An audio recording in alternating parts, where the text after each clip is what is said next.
Assalamualaikum warahmatullahi wabarakatuh.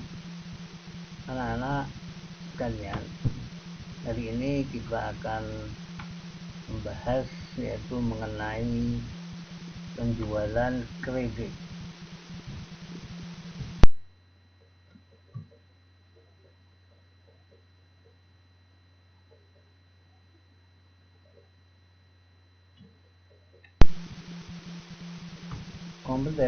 Kompetensi dasar pengetahuan menganalisis pencatatan transaksi penjualan barang dagangan secara kredit, wesel, dan penjualan angsuran. Yang kompetensi dasar keterampilan yaitu melakukan pencatatan transaksi penjualan barang dengan secara kredit, wesel, dan penjualan angsuran.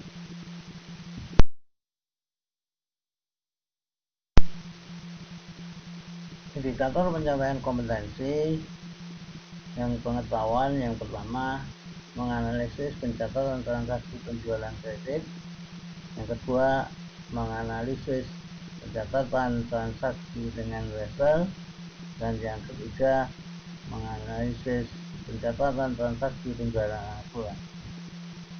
Sedangkan indikator pencapaian kompetensi keterampilan itu yang pertama menerapkan pencatatan transaksi penjualan kredit, yang kedua menerapkan pencatatan transaksi dengan wesel, dan yang ketiga menerapkan pencatatan transaksi penjualan angsuran.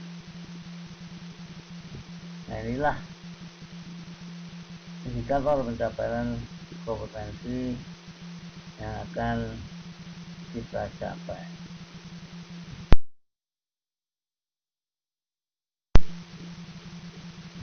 Tujuan pembelajaran yang akan kita capai itu yang pertama, siswa dapat menganalisis pencatatan transaksi penjualan kredit dengan tepat, dan yang kedua siswa dapat menganalisis pencatatan transaksi dengan wesel dengan tepat, dan yang ketiga dapat menganalisis pencatatan transaksi penjualan angsuran dengan tepat.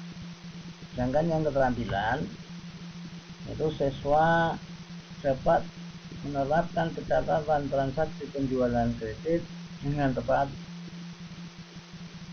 dan bisa menerapkan pencatatan transaksi dengan wesel dengan tepat, dan juga dapat menerapkan pencatatan transaksi penjualan angsuran.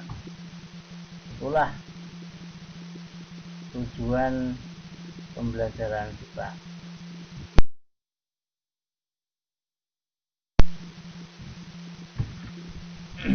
Anak-anak yang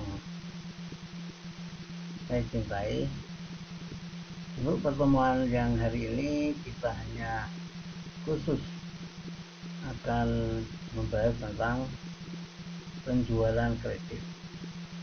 Apakah penjualan kredit itu? Penjualan kredit adalah sebuah usaha yang dilakukan secara konkret untuk memindahkan barang atau jasa dari pihak produsen kepada konsumen atau pihak penjual kepada pembeli secara non tunai. Jadi secara non tunai. Untuk alur dari penjualan kredit bisa kita lihat yaitu pada gambar, yaitu dari produsen atau penjual yang menyediakan barang dan jasa, kemudian barang dan jasa itu kemudian dijual kepada konsumen atau pembeli, yaitu dengan tidak ada uang atau kurang atau dibayar baru sebagian, sehingga menimbulkan adanya kredit atau belum lunas. Nah, itulah yang dinamakan penjualan kredit.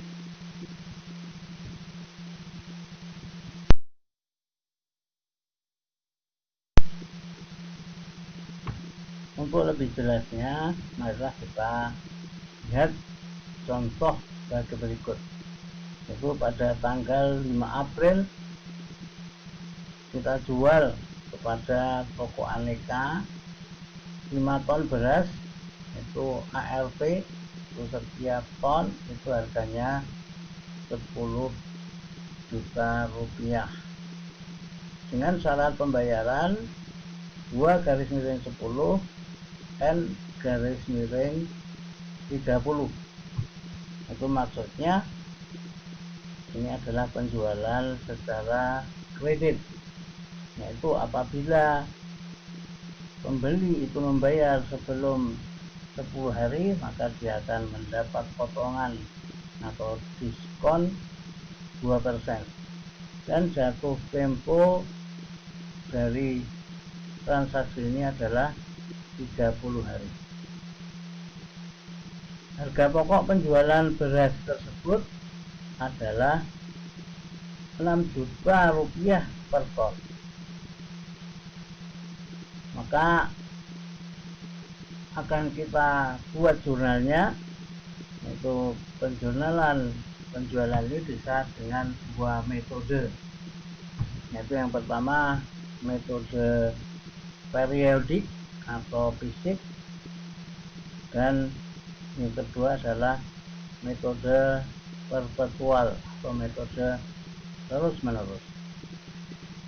Jurnal untuk metode periodik yaitu dengan mendebet piutang dagang,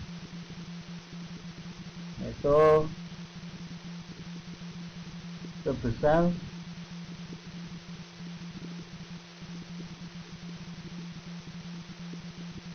50 juta, dan kreditnya adalah penjualan itu sebesar yang sama, yaitu 50 juta rupiah. Sedangkan kalau dengan metode perpetual, yaitu ada dua pasang jurnal. Yang pertama adalah piutang dagang 50 juta rupiah, kemudian kreditnya penjualan 50 juta rupiah, dan kita juga menjurnal HPP. Nah, ini HPP, maka kita debit yaitu sebesar 30 juta rupiah, yaitu berasal dari 5 kali harga pokoknya per ton, yaitu 6 juta. Sedangkan yang dikredit adalah persediaan barang, karena persediaan barang ini berkurang jumlah itu, yaitu sebesar 30 juta rupiah. Nah, kemudian bedanya apa?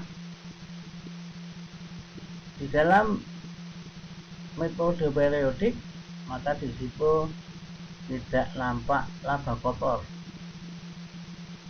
Sedangkan di metode perpetual nampak di situ apa? Laba kotor, yaitu 50 juta rupiah dikurangi 30 juta rupiah. Jadi ada laba kotor 20 juta rupiah.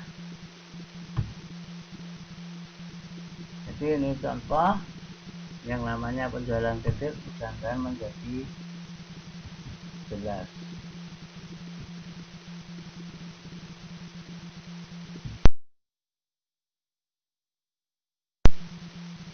Terima kasih atas perhatiannya. Saya ucapkan assalamualaikum warahmatullahi wabarakatuh.